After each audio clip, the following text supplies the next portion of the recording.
ગુજરાતમાં ચાંદીપુરાના કેસમાં 2 દિવસમાં સતત વધારો નોંધાયો છે। પ્રાથમિક વિગતો મુજબ આ શંકાસ્પદ વાયરસના કેસનો આંકડો 58 પાર પહોંચ્યો છે। આ સાથે આ શંકાસ્પદ કેસમાં અત્યાર સુધીમાં કુલ 20ના મૃત્યુ થયા છે। નોંધનીય છે કે અત્યાર સુધી આ શંકાસ્પદ ચાંદીપુરા વાયરસના સેમ્પલ પૂના ખાતે મોકલવામાં આવતા હતા। આ સેમ્પલનું પરિણામ આવતા અંદાજિત 1 સપ્તાહ જેટલો સમય લાગતો હતો। જો કે હવે આ સુવિધા ગાંધીનગર સ્થિત ગુજરાત બાયોટેકનોલોજી રિસર્ચ સેન્ટર એટલે કે GBRCમાં ઊભી કરાઈ છે, જેને લઈ હવે ચાંદીપુરા વાયરસનું ઝડપથી નિદાન થાય અને સારવાર કરી શકાય।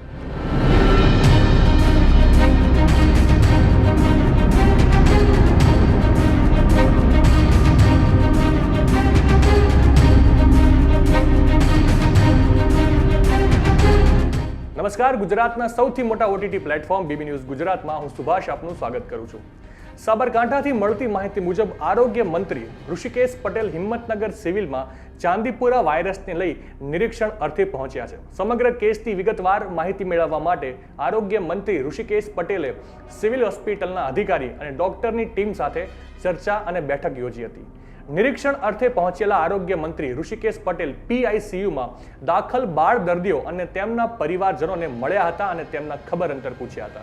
તેમજ બાળ દર્દીઓના સગા સાથે પણ આરોગ્ય મંત્રીએ વાતો કરી હતી। ઉત્તર ગુજરાતના સાબરકાંઠા જિલ્લાથી શરૂ થયેલ ચાંદીપુરા વાયરસના કેસો હવે ધીરે ધીરે રાજ્યના અનેક જિલ્લાઓમાં સામે આવી રહ્યા છે। આ તરફ હવે સરકાર પણ એક્શન મોડમાં આવી ગઈ છે। રાજ્યના મુખ્યમંત્રી ભૂપેન્દ્ર પટેલે આરોગ્ય મંત્રી ઋષિકેશ પટેલ સહિત ઉચ્ચ અધિકારીઓની હાજરીમાં આરોગ્ય તંત્ર દ્વારા ચાંદીપુરા વાયરસને નિયંત્રિત કરવા માટે લેવાઈ રહેલ પગલાં અંગે સમીક્ષા કરી હતી। આ સાથે હવે આરોગ્ય મંત્રી ઋષિકેશ પટેલ વાયરસ એટલે કે એન્સેફેલાઇટિસની તમામ કેસોમાં સારવાર સંબંધિત માહિતી માટે 104 નંબરની હેલ્પલાઇનની કામગીરી પણ આરોગ્ય વિભાગ દ્વારા શરૂ કરવામાં આવી રહી છે। સાબરકાંઠાથી શરૂ થયેલ ચાંદીપુરા વાયરસના કેસો હવે સમગ્ર રાજ્યમાં ફેલાઈ રહ્યા છે। આ તરફ રાજ્યમાં છેલ્લા 2 દિવસમાં ચાંદીપુરાના કેસોમાં સતત વધારો નોંધાઈ રહ્યો છે।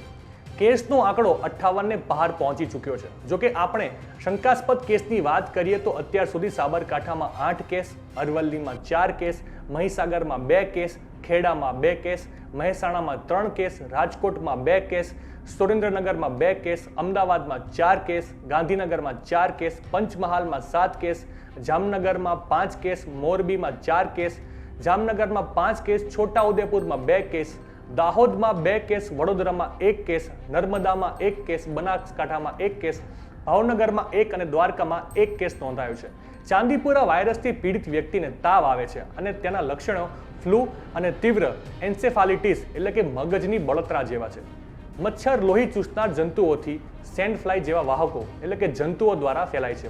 આ વાયરસ માખી દ્વારા ફેલાતો હોવાથી તેને મારવા સહિત ડસ્ટિંગ સહિત અન્ય પગલાં લેવા માટે ટીમો તૈનાત છે। ચાંદીપુરા વાયરસ મચ્છર લોહી ચૂસનાર જંતુઓ અને સેન્ડ ફ્લાય એટલે કે માખીઓ દ્વારા ફેલાય છે।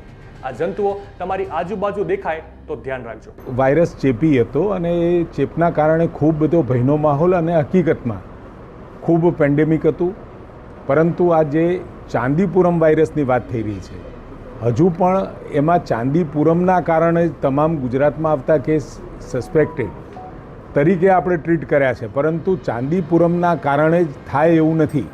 એન્સેફેલાઇટિસમાં બીજા કારણોસર પણ આ પ્રકારના તાવ, ખેંચ આવવી, ઝાડા ઉલટી થવી એવું શક્ય છે। આપણા ત્યાં અત્યાર સુધીમાં જે ટોટલ 7 ટેસ્ટ માટે મોકલ્યા હતા, 7ના રિઝલ્ટ આવ્યા છે। રિઝલ્ટ ટેસ્ટિંગ માટે તો વધારે મોકલ્યા હતા પૂના, પણ 7માંથી 6 નેગેટિવ છે ને 1 જ ચાંદીપુરમ કન્ફર્મ થયો છે। એટલે ચાંદીપુરમના કારણે જ આ પ્રકારના લક્ષણો ધરાવતો તાવ નાના બાળકોમાં આવે છે કે એવું વધારે પડતું છે।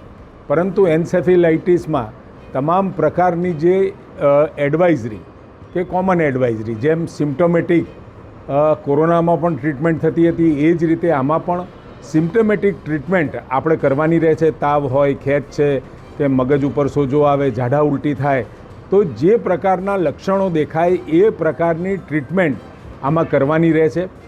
પીડિયાટ્રિશિયનો અને નિષ્ણાતો સાથે વાત કર્યા પછી એક કોમન પ્રોસિજર ફોલો કરવાનું લગભગ દરેક જગ્યાએ એક સરખી, આ મેં કહ્યું તેમ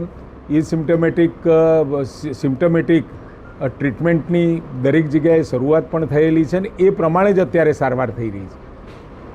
અને હિંમતનગરની અંદર આપણી GAMERSમાં લગભગ 14 કેસો અત્યાર સુધીમાં એડમિટ થયા છે, જેમાં 6ના ડેથ થયા છે.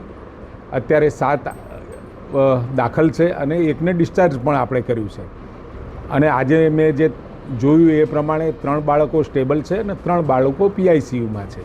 એટલે એકંદરે હવે ગુજરાતની અંદર આની અવેરનેસ સાથે સમગ્ર રાજ્યની અંદર તમામ ગામોમાં ડસ્ટિંગની, સ્પ્રેઇંગની અને કાચા ઘરો છે ત્યાં ખાસ આ ડસ્ટિંગ અને સ્પ્રેઇંગની કામગીરી કરવાના આદેશો આપવામાં આવ્યા છે. સાથે ઉકરડા હોય, આંગણવાડી, સ્કૂલ્સ અને આખા રાજ્યની અંદર એક પણ ગામ આપણે એવું બાકી નથી રાખવાના જેના કારણે કોઈ પણ પ્રકારનો વેક્ટર બોર્ન ડિસીઝીસ એટલે પાણીજન્ય રોગ એ ના થાય ને એને પ્રિવેન્ટ કરી શકાય એના માટે ગુજરાતના તમામ ગામોમાં એક મુહિમ ઉપાડવામાં આવી છે.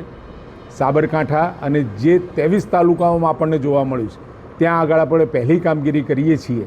એની સાથે તમામ ગામોની અંદર અને હવે એના અવેરનેસ માટેના કેમ્પેઇન અને અવેરનેસ માટેની તમામ લોકો સુધી આની માહિતી પહોંચે એના તમામ પ્રયાસો રાજ્ય સરકાર દ્વારા કરવામાં આવે છે. આદરણીય ભૂપેન્દ્રભાઈ પટેલ મુખ્યમંત્રીશ્રીના અધ્યક્ષ સ્થાને સમગ્ર રાજ્યમાં આપણે તમામ કલેક્ટરશ્રી, DDO શ્રી, CDHO શ્રી, કોર્પોરેશનના અધિકારીઓ અને મેડિકલ કોલેજના ડીન્સ અને ફેકલ્ટી વગેરે સાથે ખૂબ બૃહદ ચર્ચા થઈ. એના પછી મેં તજજ્ઞો સાથે પણ મિટિંગ કરી વિડીયો કોન્ફરન્સથી અને જે પ્રમાણે આખી પ્રોસિજર નક્કી કરવામાં આવી ટ્રીટમેન્ટની એ પ્રમાણે હવે ટ્રીટમેન્ટ દરેક જગ્યાએ સુનિશ્ચિત, આમ તો લગભગ દરેક જગ્યાએ એ જ પ્રમાણે થતી હતી પણ એ સુનિશ્ચિત કરવાનું પણ આપણે નક્કી કર્યું છે. નવા સમાચાર, નવી અપડેટ સાથે ફરી મળીશું. ત્યાં સુધી મને રજા આપશો. નમસ્કાર.